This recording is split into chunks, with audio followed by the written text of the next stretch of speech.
Welcome,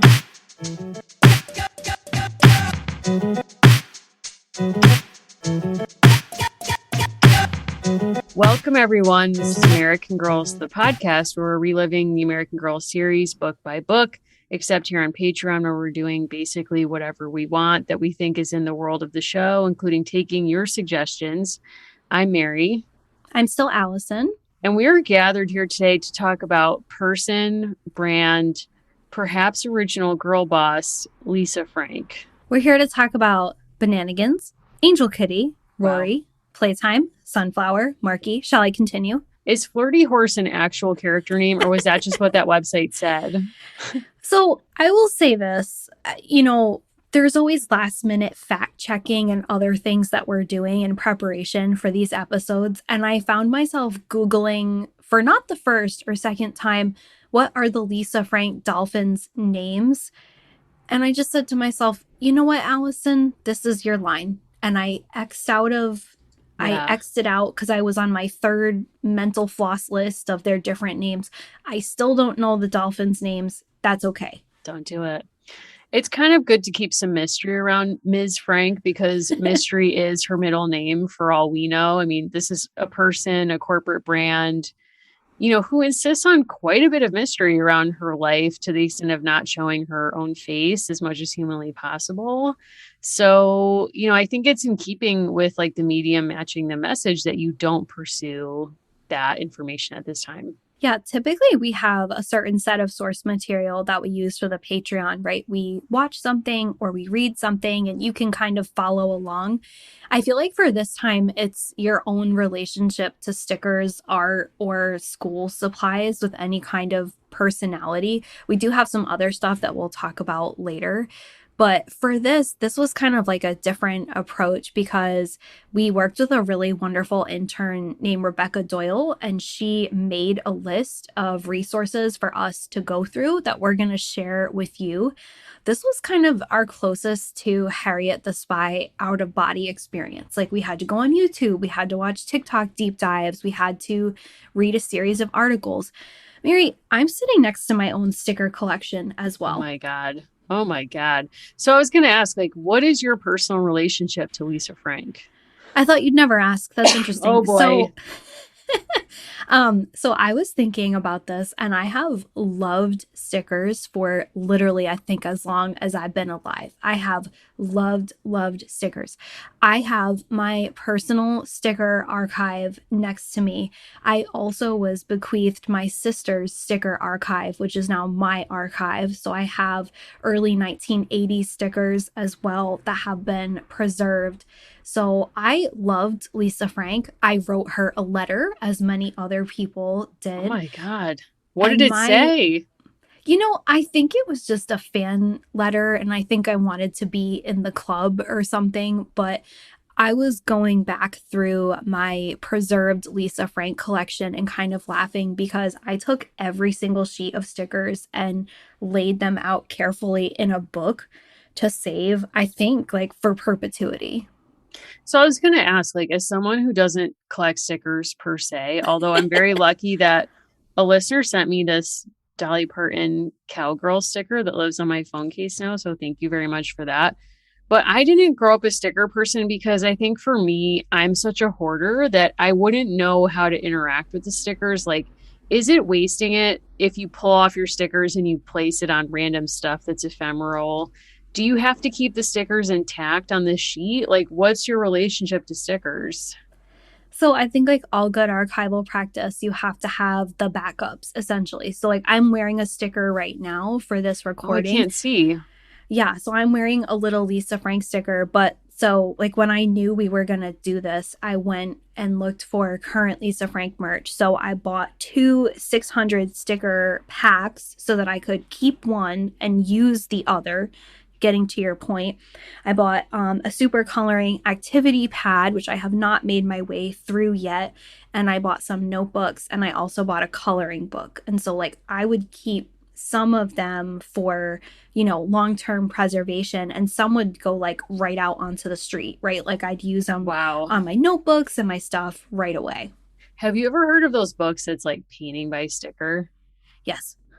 That's like if I have to go to like a Christmas swap or something like that, that is always like that's a gift that we bought last year for Anna's family. And it was like the most popular gift because you can get a book that's artist. So you can literally paint a portrait of Prince using only stickers that are like numbered. And it's a very satisfying activity if you're interested in something like that. But then you don't have the stickers intact. Like the stickers make something beautiful, but they're not the same. So someone sent me a TikTok and it was a woman who was out on a date and accidentally pulled out her like googly eye kit like that she takes with her places. And this person was sending this to me kind of laughing, like, oh, this is funny because I keep 1,000 pack of different size googly eyes at my work desk and I keep them next to my drawer of cards and stickers. Like, I think one of the coolest things for me about being an adult is that, like, I didn't have to think twice, thankfully, about buying 1,200 stickers. Like, that remains very Can we go exciting to back to me. the googly eyes for a second? Like, can Sure. we talk about what's happening with that and what are you turning to googly eyes for? Like, when does that come out to play? Yeah, so I mean, sometimes they're deployed in a fanciful way, right? Like we'll just like kind of Okay, add them to something as needed. Other times, it's like an integral part of a children's craft. That said, like we had a got it. work supply of googly eyes that I just was finding not sufficient to my needs. So I bought like the mini tackle box kind because I don't Wow. like the different sizes and eye colors to get mixed together. I like to have them separate. Sure. Yeah, that makes sense. But is it like you want an unexpected googly eye moment? So you'll just be going throughout the world and it's like, oh, like here's a potato I found. I'm gonna put some googly eyes on No, that. I'm no. Like I think there are people who are like they're like trying to like put upon like a certain like Like like whimsy. oh yeah, like I'm so whimsical. Like this is a need, not a desire. Does that make Oh my sense? God. So like you're kind of like the Wes Anderson in a sense. Like some people think he's cutesy, but actually he's meticulous about his aesthetic. Yeah, I think it's definitely about aesthetics. I think it's also like to give the gift of sight, Oh my God. No, Allison. I have to knowing draw a line in the sand somewhere. This n- is knowing what we know about silver eye. No, but like wow. tell me that you come across some googly eyes and your day is not better. Tell me also that I you agree. you open my 1940s style government desk and you see my googly eyes. I want you to know who you're dealing with for the same reason that like I have a choice to wear a heinously ugly skirt at work and I wear it frequently because it's like this is what you're getting. That's fair. Would you put googly eyes on the skirt? No, it's a Mary. No, that would be Why? completely inappropriate. Why? It's a standard issue uniform skirt. There's no place for Google Eyes. Okay. I The mean, Google Eyes. So I use a Lisa Frank notebook at work. Like okay. eyes could maybe go on there, but again, it's like I'm not going for camp. Like the eyes have a Oh, I place see. and a role, right? Got it. Okay. I'm with you. Okay. My apologies. I didn't understand. Yeah. Wow. I mean, for me, Lisa Frank was always about school supplies. Like that was I'm a huge notebook person. Like basically I own like 20 unused notebooks at any time and I'm always in pursuit of a 21st. Like there's no wrong time to buy a notebook as far as I'm concerned. And Lisa Frank's notebooks are hot. They always have been. They speak to me. And I don't want to get emotional on this show, but like the Trapper Keeper as an invention, like as a time capsule, I remember like salivating in September. Like I love buying school supplies to this day. I'm 35, not in school, but I loved Trapper Keepers. I loved arranging all of my stuff in the Trapper Keeper. I miss those times.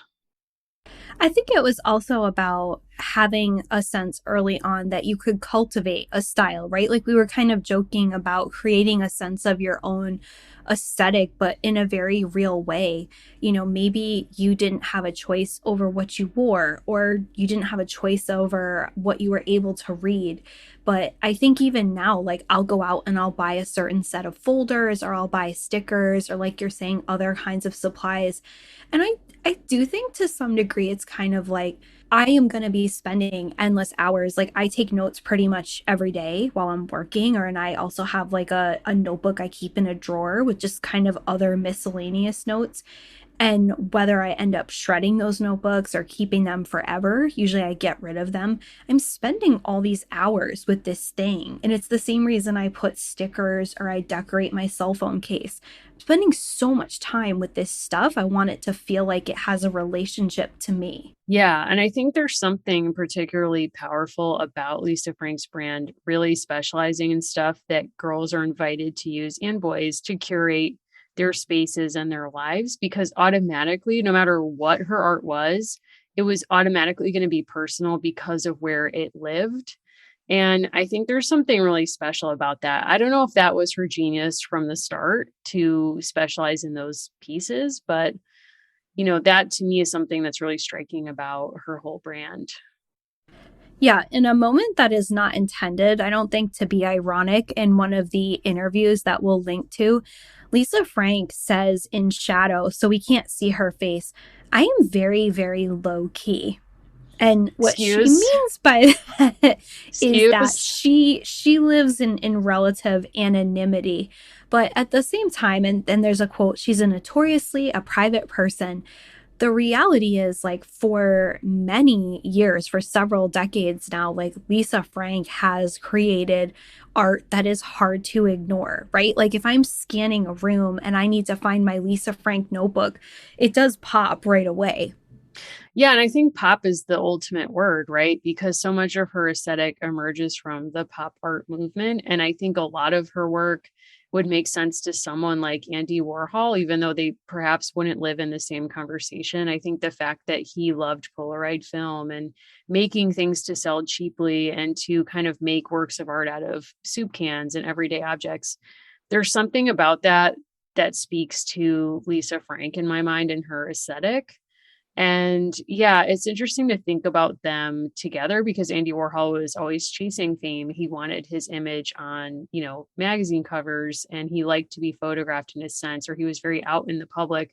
Whereas increasingly, Lisa Frank's public story is how private she became and even how much she was willing to step away from the brand that bore her name, much to the detriment of seemingly everyone involved, including Lisa Frank. Yeah, she started her company in 1979. And Lisa Frank got a background first in the art world, according to some of the different sources that we looked into. She was from Michigan. She moves to Arizona for school. And it's while she's in Arizona that she becomes fascinated with indigenous art and then starts upselling indigenous art. And from there, she begins the company that we know of now, kind of culminating in the creation of Lisa Frank Avenue in Tucson, Arizona, where she has a 320,000 square foot factory on an 18 and a half acre print. So Lisa Frank at one time was like very, very big business with hundreds of employees. And at present, there are only 3 times the number of employees working there as there are on this show. So not many. Damn. And also, we should add, and I feel like this is telling that she grew up in some privilege and actually went to the same day school as Mitt Romney and his wife. Oh, So it's interesting to think about all of them like getting the same education. And I read an interview where she said that she grew up with her family business, her father's family business going back generations, made quite a bit of money because they had a central part. They produced a central part in the tanks used in World War II, never mind all these other automobiles. But her mother had a kiln in their basement. So she grew up making art and had access to like the pieces of art equipment that are actually somewhat expensive and restrictive. So it seems like she had, a lot of freedom at home to experiment quite a bit. and then starts her business, or businesses, I should say. I forgot about the Native American upselling moment, which is tough stuff. But in her 20s, right? I think it's, did she say like 22 or something? Yeah, so according to most timelines, it's pretty much that she gets this training in Arizona and then kind of launches into her business. Where things really change for her and for Lisa Frank, the brand, is when she marries a man named James Green.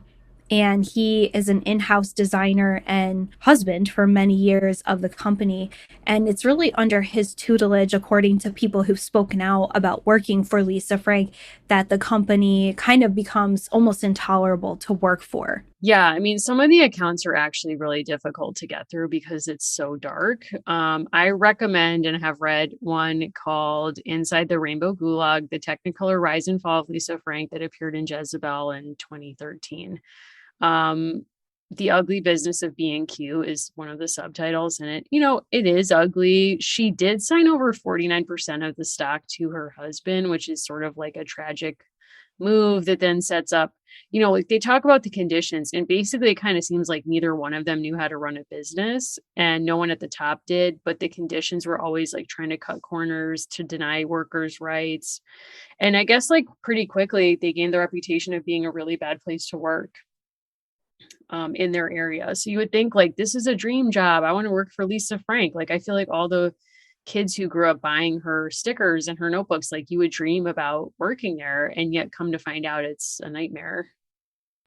I also think on, that same kind of train of thought, Lisa Frank, I think, could be bigger than it is today, right? Like, I think there is a world because we're doing a lot of thinking, obviously, about like what happens with American Girl as a company that starts with kind of like a small number of historical characters and becomes really a lifestyle brand. And I think there's an alternate trajectory, maybe under Lisa Frank, the person, or maybe with other people coming in and like really imagining like other elements of a brand and a business that would make it much bigger than what it is today, which is honestly mostly licensing, which is not nothing, right? Like, we're not saying Right. that there's a small amount of money, but kind of what could have been, I think, is huge. Yeah, it's hard to watch this company sort of like fall apart from within. Like I feel awful for the people who work there who had to deal with such awful treatment. And there's a scene in I think the Jezebel article where after, so she and James get divorced, and it's an extremely acrimonious divorce and years of litigation that kind of tears the company apart from within, because there's disputes about like whether or not she can have him removed as CEO and pull his stock and all this other stuff. But a woman who was fired by Lisa Frank Inc. walks into like a salon, and the Lisa Frank is in there having her hair done. And she's like, "Hey, don't I know you?" And the woman's like, yeah, I used to work for you." And she's like, "Did I fire you?" And she's like, "Yeah, your company fired me." And she was like, "Yeah, I'm really sorry. Like we did a lot of bad stuff," or like I didn't really know what I was doing. Yeah, I recommend the TikTok series by Kalita Rosita, which was brought to our attention by Rebecca Doyle in the list that she created for us, because I think it kind of gives like the 10,000 foot overview of like how did this thing get so big and then how did things kind of go so wrong. And you actually see some of like the exterior shots of the factory and the inside. It's interesting because this kind of notion of this being almost like a really difficult work environment, a kind of like creative factory that's really difficult for folks. If you've watched Lula Rich about LuLaRoe, the creative people talk about needing to produce 100 designs a day, which is like about 12 designs an hour. So basically, every few minutes coming up with a new design, which ends up leading to people basically just not and ripping things off of the internet. And I don't think that exact, well, there's other issues with intellectual property and Lisa Frank, but thinking of an environment where it's like, oh, I get paid to be an artist, and then learning you're making 100 prints a day. Yeah, I can't even fathom that. And something else that I think is sort of a comparison between Lula Rich, which I've not admittedly finished, but that series, which is really good so far, and Lisa Frank, is kind of the relationship between like the allure of a business that talks about being a family. So the LuLaRoe company, is run by a married couple who are Mormon, and they use the language of family a lot. And in their actual family works is an integral part of the business. And I think we've all been in situations where people try to like basically exploit you by being like, look, we're all family here. So there's that. But a way that they get women to join the company is by saying, like, you can earn a full time income by working part time at home. So for a lot of like stay at home moms, air quotes, this is an appealing business model. But as the documentary makes clear, like it's a white stay-at-home mom. Like the idea of a stay-at-home mom is like a very white family thing. And Lisa Frank basically is like, I want that dream and I'm going to make sure I have it for me. Like none of her employees get that, but basically she retreats when she has two sons and is a stay-at-home mom seemingly for a number of years. Yeah, and just also this idea that you could get, I mean, I think a lot of people know this and are more open about it now, but get into this like very creative, very interesting field and then discover that you're literally working in a factory as almost just like a part of an assembly line, I think is so contrary to the kind of club Lisa Frank world that kind of got put out there, right? That this is like a special thing to ignite someone's like artistry, right? Like those things of course do not go together. Yeah. And also, I think too, it kind of represents a shift in like the creative economy as well, where like if you have an established brand, it becomes less important, I guess, for some companies to physically produce their goods. Like they will just do what she's doing now, which is like license your brand, your license your images to another like company who will print them up more cheaply with like lower quality, which is what is alleged to have happened even with American Girl after they sold to Mattel. Like there's a lot of conversations in the doll community that the dolls are not of the same quality as if you bought like a Pleasant Company Molly versus a Molly from the vaults, air quotes, a Mattel Molly. Molly from the Vaults, that's Molly like our from the next vaults. EP. That's right. um it's also very striking. Again, whatever your experience level is with LuLaRoe, it is something that literally started with a woman selling and making clothing, right? And the female founder of the company was very successful in that. And right as the company was starting to morph and become bigger, she had a family meeting. Notably, there's like some step siblings who are married, unless I misunderstood, but at any rate, there's a family meeting and they basically decide that like the family will run this business. And I think what's so interesting about that is obviously family is like very important and very valuable, but they were running a multi-million dollar business on Google Docs, which like Insane. notably there are things that we do on Google Docs and that like lots of people do on Google Docs. But you look at what happened between Lisa Frank and her husband, and even like her children have been outspoken about certain things. Like, you know, you can like really admire and like people in your family and still pay for a haircut or like still pay for like financial counseling outside of your family. And I think like maybe that's like a lesson to us all. Wow, deep. So like don't rely on Google Docs for everything is I what I mean, take from this. I think it's a great starting point, but I also think, you know, we were just having a conversation not too long ago about, you know, being a really creative or really artistically talented person does not necessarily mean you are a good business person, right? So, like, respecting and honoring other people's talents as they kind of like walk you through how things work. A lot of, I think, what we were reading about with Lisa Frank, like, obviously, there's greed with both LuLaRoe and the Lisa Frank companies. There's like different elements of that, but also just being stretched like far beyond what you're actually capable of running. Like maybe if this woman was still just like doing the unicorns, we wouldn't be having this conversation. Yeah, I mean, I think that's what's interesting about people being so curious about what design she actually created, which there's kind of like purposeful mystery around. But I also think that there's a lot going on with the Lisa Frank stuff that makes me think about our own culture's obsession with like the idea of a girl boss. Like we have lived through both the birth, rise, and seemingly fall of the girl boss archetype. And like places like the Wing, which hold up like a certain idea of what a female business owner should be like. And part of what the Girl Boss is all about, there's a really great piece that was in the Cut last week called The Girl Boss is Dead, Long Live the Girl Boss, which I encourage people to check out. But basically, an essential piece of it is that the female head of the company is very like visible. And Lisa Frank's whole thing is that she's completely apart from, like, in the Urban Outfitters documentary, which we'll link to, she won't let them show her face. And so she doesn't want to be the face of the company, even as the company is like literally the same as her legal name. So there's something going on there where it's like, I do think she is a girl boss in a sense, but not in the way that it's understood now. Are you like coming for Priscilla, who is like supposedly her alter ego, like the fancy dog? No, isn't Priscilla a cat? I'm sorry, Priscilla is the fancy cat, and then there's also the fancy dog.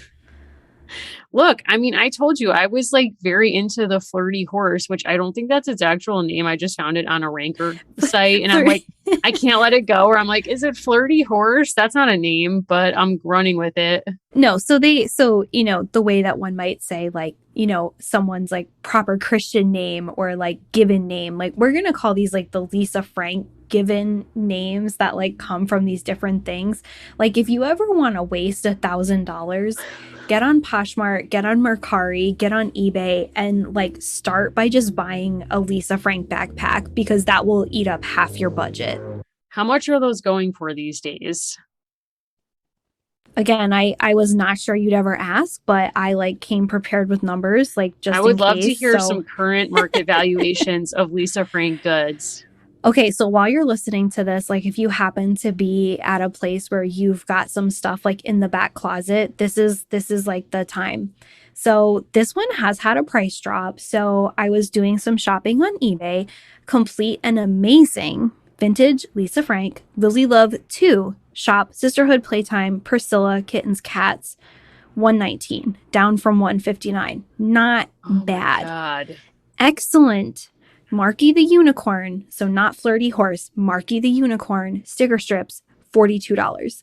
Here's what I love about the person selling this for $42. There is a faded sticker on these stickers that prices them at $2.49. They do not care. $215 for a vintage 3-ring binder. To be fair, it has the cool whale on it. If you would like a mini backpack, we're going to be starting at $75. The junk food, probably my least favorite Lisa Frank design, starting at $150 for a folder. I don't understand. Like, why? What would you ballpark a Trapper Keeper of the koala? $200. I'm going to need you to go higher. What? $250? Nope, higher. What? Not by much. Not by much. I'm saving for Dollywood tickets. I don't have this kind of money. $275? It's $270. That's like wonderful. God. A Max Splash that is apparently one of the whale's names. We're looking at $500 or best offer to get in the room. Can I offer you something and get your thoughts on how much you think it's worth? Yeah. Excuse me. Vintage Lisa Frank Alien Zoomer Zorbit 1990s collection. The aliens are a shock. I'm going to say start at $125. Oh, you got to go up, girl. $300. Higher. $500. Are they taking best offers?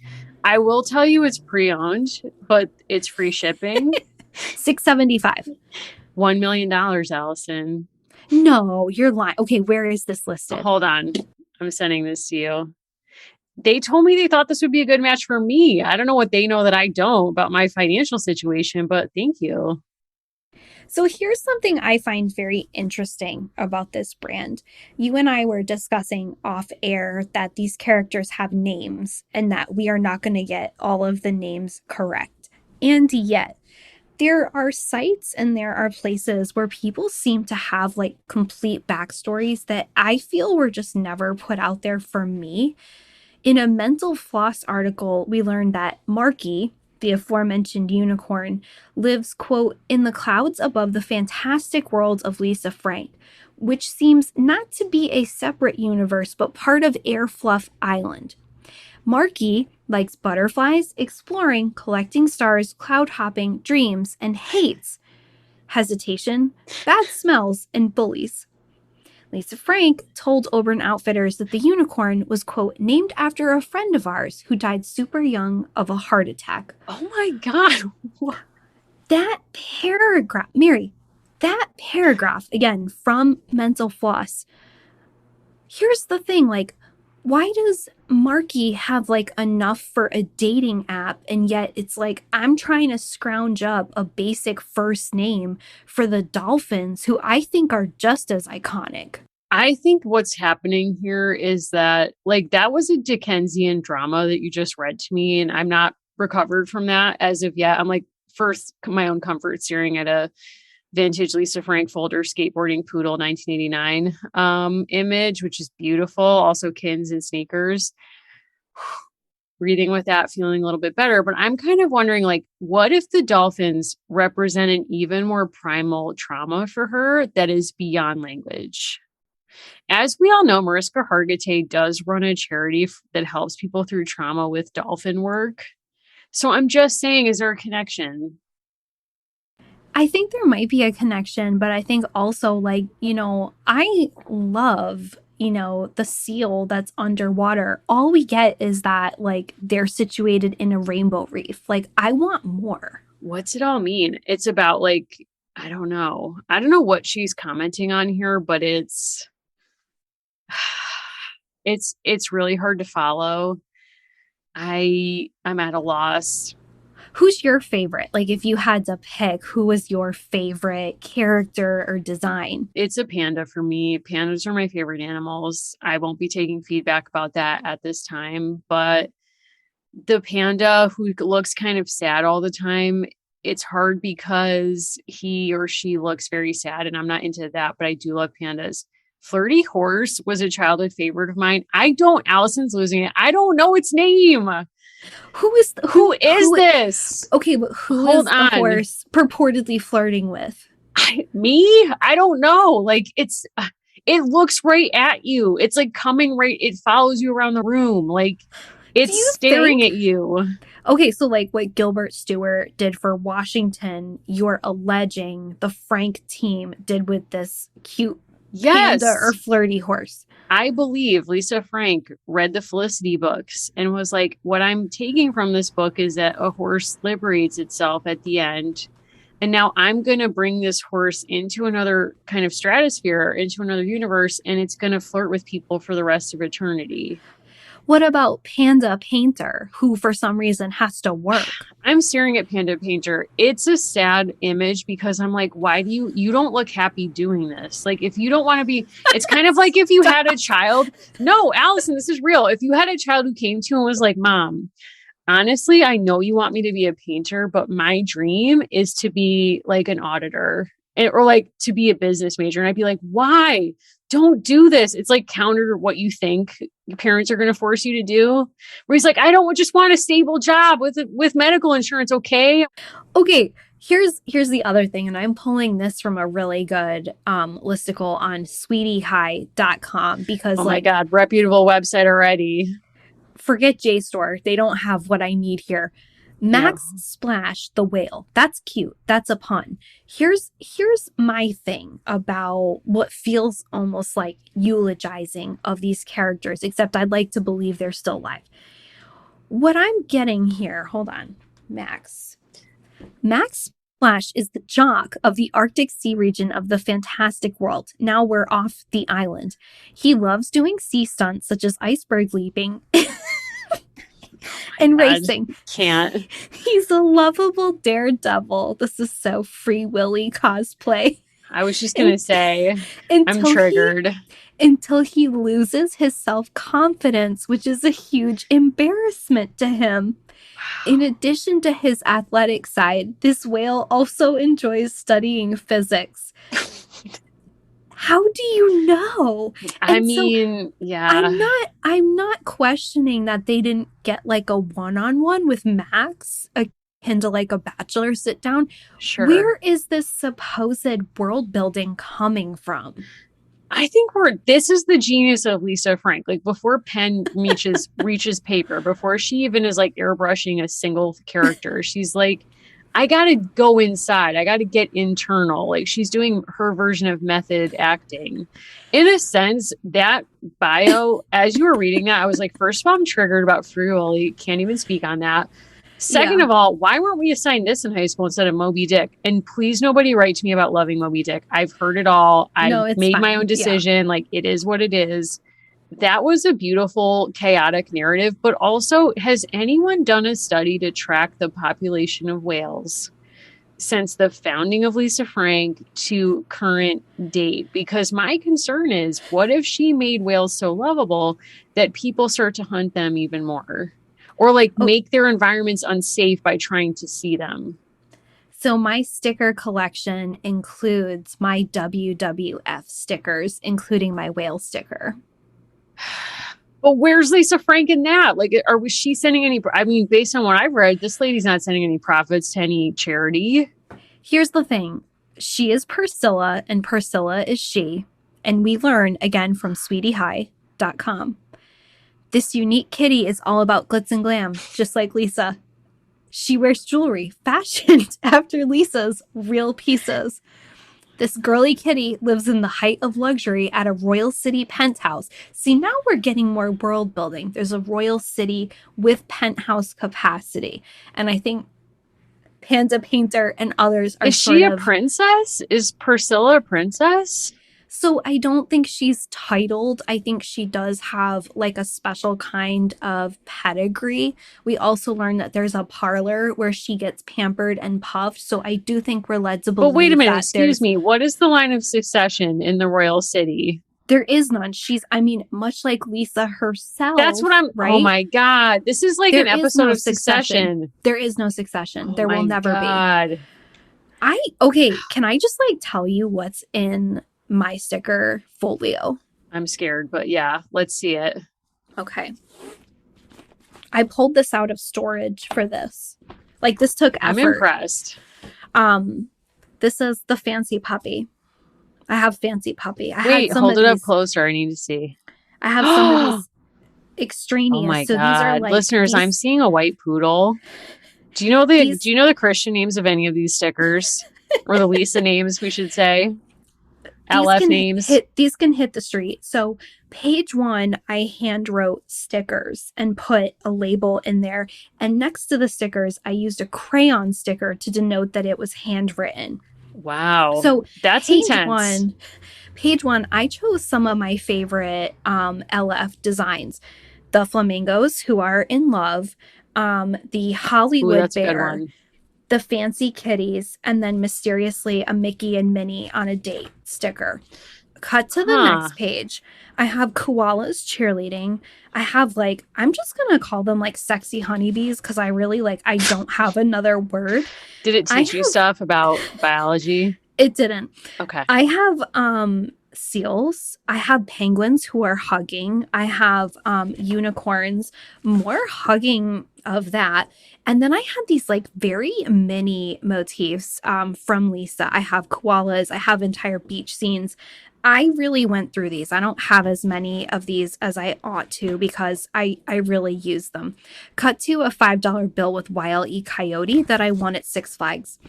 Okay. Lots of pandas, lots of cheetahs. Then I have what I'm going to call flamboyant raccoon. I don't know this raccoon's name. I know it does have a life partner. I have the cockatiels spread. I have bunny ballerinas. I have more dolphins. Ones I never cared for. The music kind of vignettes with the rainbow high heels. Never cared for that. I won't get into all of it, but I did also keep all of this is probably too revealing. When I got good job stickers, I kept all of them and I put them in here. Oh boy. It is Virgo season. Along with my Rugrats and Pooh Bear stickers, culminating in a happy birthday set that includes whales as well as polar bears playing with birthday presents. There are many more. They are off-brand. They are stickers and other things. The back end of this includes my Amish postcard collection. Oh my God. That's oof. That's a If I collection to be jealous of. I'll say that. if I were to take us through my sister's collection again, bequeathed to me only, no one else is getting it. There are vintage McDonald's stickers in here and Garfield stickers, which I looked like are, I don't want to say rare, I don't want to say collectible, but they are hilarious. I also love that you have Rugrats stickers because to me, one of the great characters of the 90s was Charlotte, Angelica's mom, who was herself an emerging early girl boss.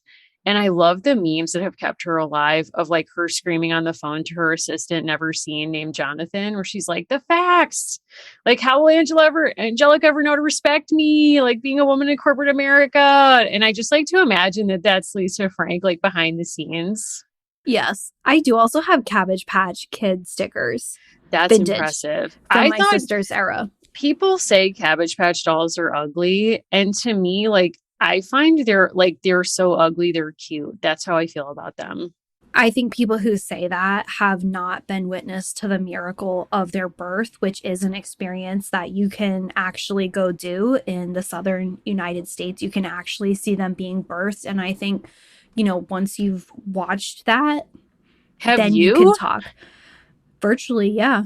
Oh I've my, participated in a ceremony. what? How am I just hearing about this now? Wait a second. Is the ceremony like a Build-A-Bear? If you know what I'm saying? Like when we say we're watching them get born, like what are we watching? We're watching a birth from the Cabbage Patch. There is a Cabbage Patch from whence they come into being. What was going on in the 80s that people were like, you know what? We're going to just like from nowhere, babies are going to be birthed from a Cabbage Patch, which could This is either be, abstinence only. This is how we get yeah. from A to B. I mean, that comes from a very like you can see how that comes from like a very conservative place.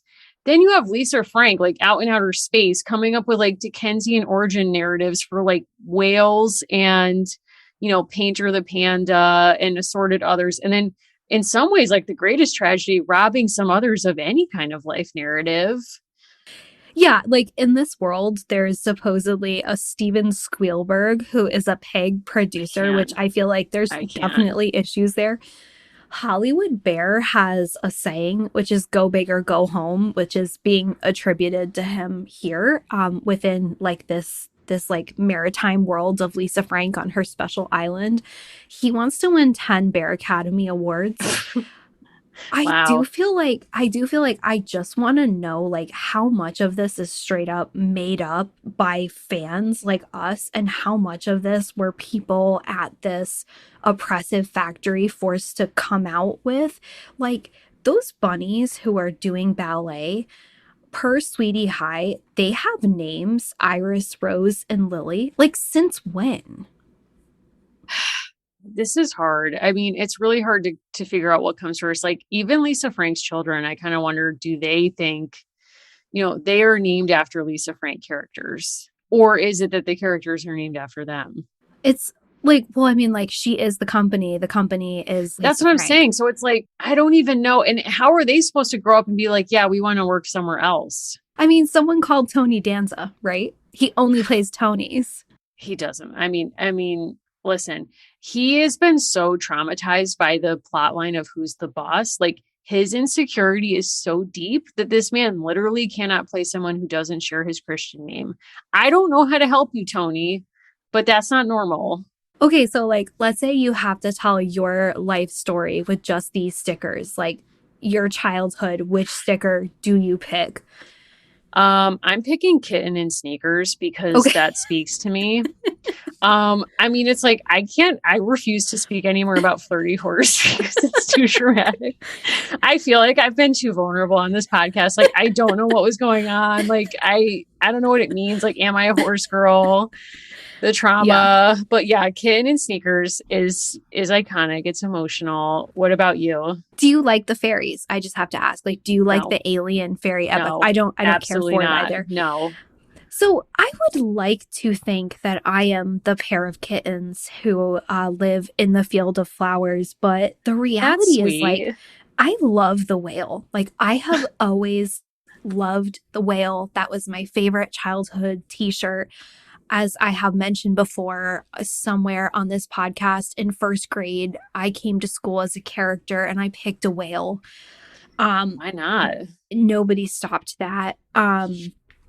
You know, there were certainly worse choices based on what I was reading, but, you know, Whales are cool. I feel like that's a very cool choice, but it's yeah. just the tragedy is like the origin story of this whale. Like there's a lot there. Yeah, and I think it's like it's very hard kind of knowing what we know because these stickers do still give me like a very automatic sense of joy and kind of knowing that a team of people worked on them, not just like the one name behind them, but then also being told like, you know, like harsh truths. Again, thank you, Rebecca, for your research that people have come out and like very clearly not just made court cases, but made a case in public opinion about, like, you know, she stole my idea. Or in the case of Amina Mugiolo, like, she stole her concept and then made an Airbnb, basically replicating the apartment that she had made in the same building. Like, that's a problem. I do think that's a problem. I do want to just say as a complication, and this is not to exonerate Lisa Frank person from her related crimes or like her agency with her own business that literally has her name. I do think that the girl boss piece has something interesting to say about the fact that there was a really sharp turn against girl boss culture in the past like year or so. And I think it's well deserved. Like I think we can all acknowledge that like the hype of the wing and all of this kind of stuff, there was a lot to that that really promoted or positioned like elite white women in positions of power, often to the detriment of like women of color who supported them. And I also think that girl boss has been denigrated as a way to kind of denigrate women in business, generally speaking, in ways that never apply to men in business. So even as I know it's because the company bears her name, but in a lot of this, like her husband, her now ex husband, seems to have been like really integral to a lot of like awful workplace practices. And yet he isn't in a lot of the write ups of things that have gone sideways at this company.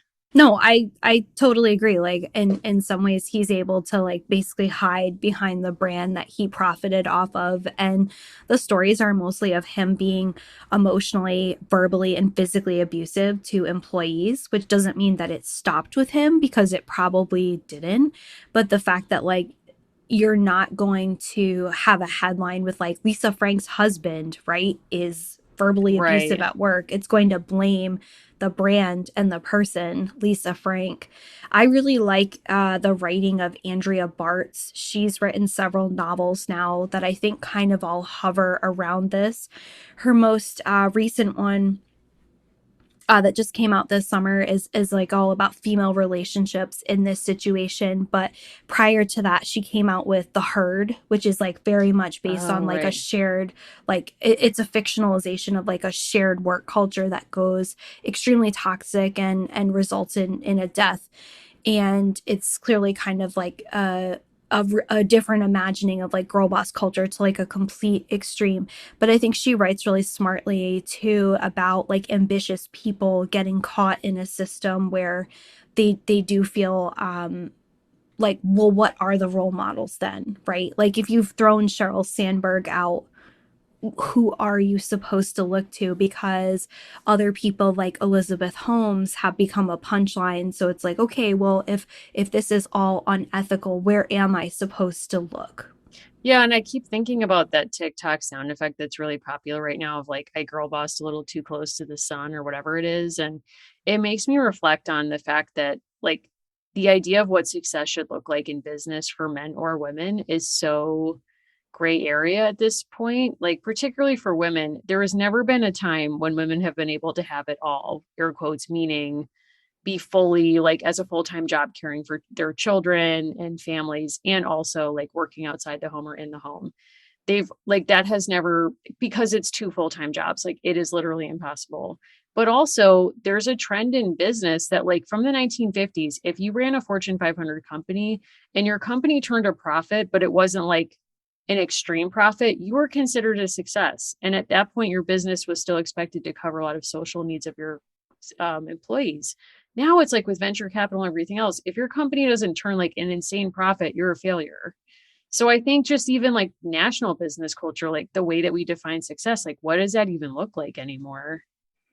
Well, and the fact that Lisa Frank ultimately, part of what she wanted to do was step over and do something different with her life, which wasn't just creating this kind of art or being part of this world, and the way that in her own life she was manipulated and others were manipulated, right? And the fact that if you've started a brand that bears your name and then other people do damage to it, you are still Lisa Frank. Yeah. I mean, Yeah. which might also explain her own kind of effort to maintain some anonymity. She mentions in some interviews that when she uses her credit card or people say, oh, Lisa Frank, she essentially dodges by claiming she's not Lisa Frank. I mean, that's kind of like, that makes sense to me. I wouldn't want to have that conversation like 500 times a day either. But yeah, I mean, I think to me, it's like that's the danger of making your brand like your identity or like melding the two purposefully and legally is like you can never decide to pivot. Because even if personally you have pivoted, if your brand isn't prepared to follow you, it's not going to work out. I feel like Priscilla learned that in the 90s. She Like did. maybe she wants something different. Like maybe she actually wants to get into farming. She can't do that now. I mean, to me, when I look at Priscilla, it makes me think about Madonna because she's like super white and wearing diamonds and whatever. And it's like, there's something about Lisa Frank and Priscilla where it's like they unabashedly claim like privilege and that they love luxury. Like she could be a Leo, I'm not sure. But like when you think about even like Madonna through this same period of the 80s and 90s, it's like she's kind of known for reinventing herself. And now she's made that part of her brand. But initially, the public didn't want to accept her becoming anything than what she was known for. So I don't know. As a quick aside, I will just say that somebody reached out to me and told me there's going to be a two-part Janet Jackson documentary Oh, debuting in January. So I'm very excited for that. We could watch that. Who knows? Mariah Carey is one of the talking heads. Like Janet got big names. Like Janet herself is making this. oh, So I it's think like that's really smart. Beyonce and Mariah are people who are stepping in to be like, let me speak on Janet Jackson. Yeah, I mean, we've gone really hard for different historical topics this year. And I will say, like, I am always looking in the adult nonfiction section at different new bios that are coming out or like the memoir section. I've also been giving so much thought to what we should do this October because we went deep on Witch of Blackbird Pond. I'm so open to suggestions. I know that we're doing a watch along of the continuation of the Babysitters Club reboot. I'm really open to whatever folks might be interested in. Yeah, so please reach out to us with your suggestions. If you're on the Discord community, great. There's a channel for future Patreon episodes. So please hit us up there. You can email us, you can DM us. If you have not figured out how to get on the Discord community, like no shame in your game, because it is tricky sometimes. Tech stuff can be hard.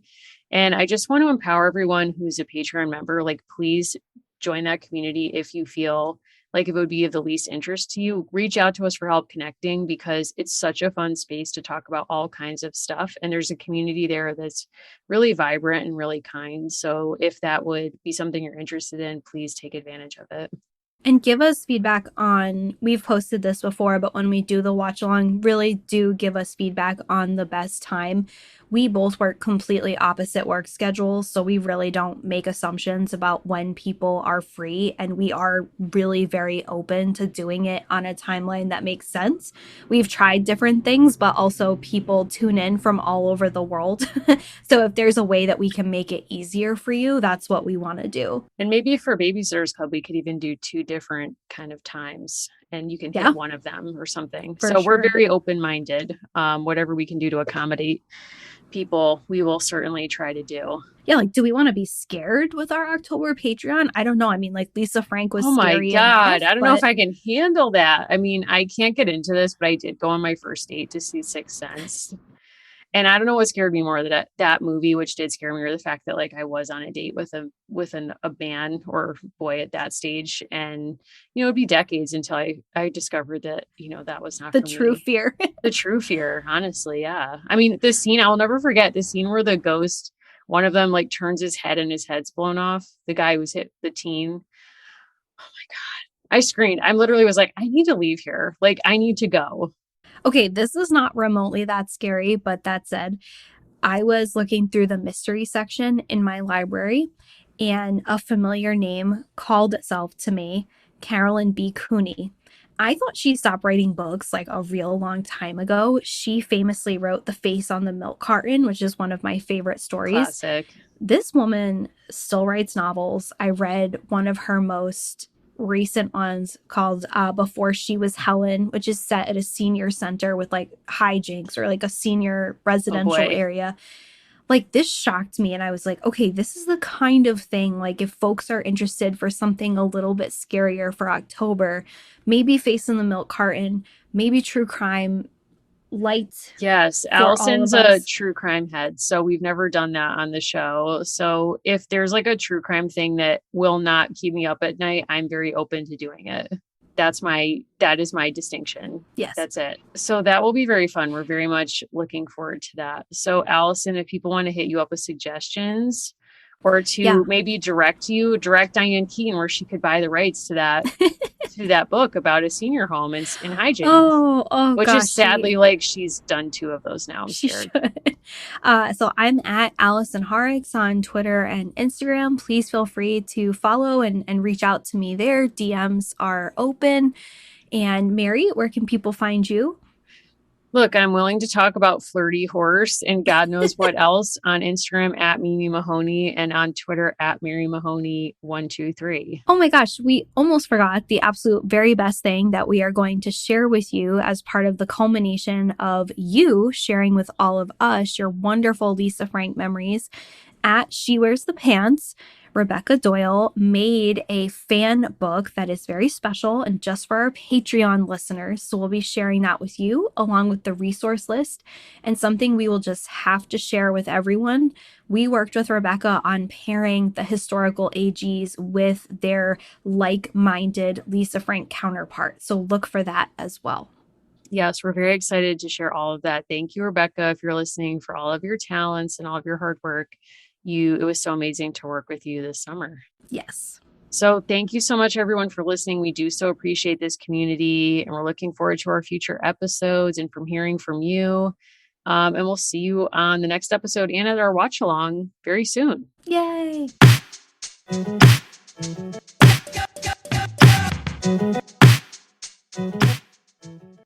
At Arizona State University, we've made online education better, smarter, and more personalized so you can go further in your aspiring field. I decided to pursue medicine once I realized that ASU did have the online program for biological sciences. You're still required to learn the same curriculum. You're still being tested on the same content that anyone would be tested on in person. The comprehensiveness of the program prepared me so well for medical school.